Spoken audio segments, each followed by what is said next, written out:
In this video, I'm going to show you how to remove the wool that you knitted in to mark off the stitches that you're going to use for knitting a thumb. So here, you've done this already, and then you have probably finished your mitten, and now you're going to remove this one. There's several ways to do this, but what I'm going to show you now is one way, okay? You see here that you have one stitch of blue on top of one stitch of beige, and then what you can do is, you see, you start there.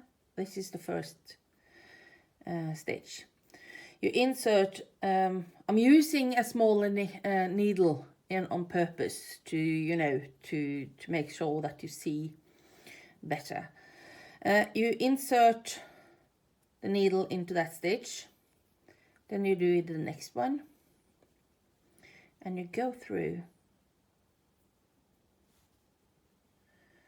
and make sure that you have all, because we have 7 stitches on there. 1, 2, 3, 4, 5, 6, 7. Then we do the same on the other side,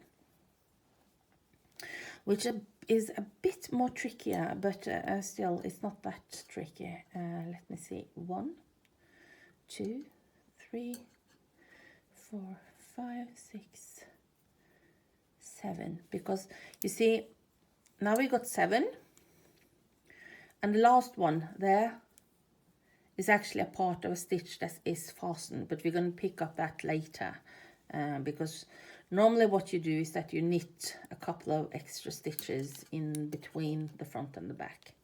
Okay, so now we've done that. We got 7 stitches on both needles, 2, 4, 5, 5, 6, 7. Then we can start removing this one.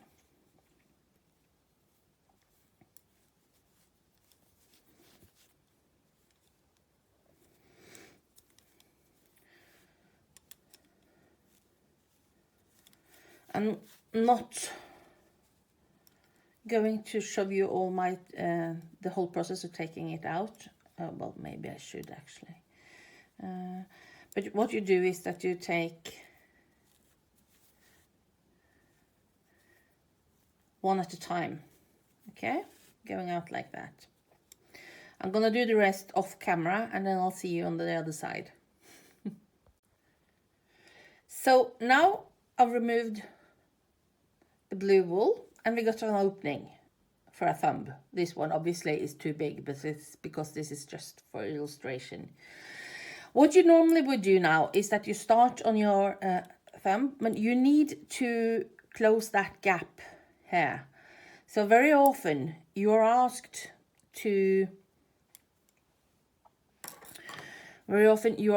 knit, to make a couple of stitches between the front and the back side of the thumb. What I normally do when I do that is that I take the wool and I start at one of the ends, one of the openings. Excuse my English, because English is not my native language, and even though I'm fairly okay speaking English, I'm not really good at knitting English yet, but I'm getting there. You knit up a couple of stitches like that. You go into the wool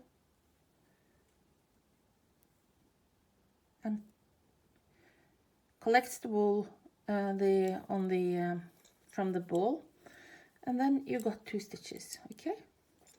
Then you move them onto, I normally use 2 circulars on each side. Then you knit all your way. Again, the needles are not correct for this one. 1. Make sure you do this correctly. 2, 3, 4, 5.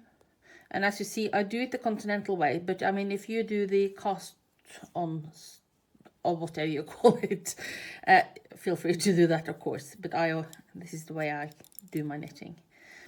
Then you get to the other end, and here you need to knit up another 2 stitches. You go with a needle through the work, collects the yarn and takes it back through the work. And there you got 1 stitch, and then another one. And then I would finish this one, and by the end of this needle here, this row here, you will have 9 instead of 7 on each side. Okay, just one more now and we're done. Oops, there we're done. See, we close the gaps. You see that? No more gaps, and we are ready to go. Good luck.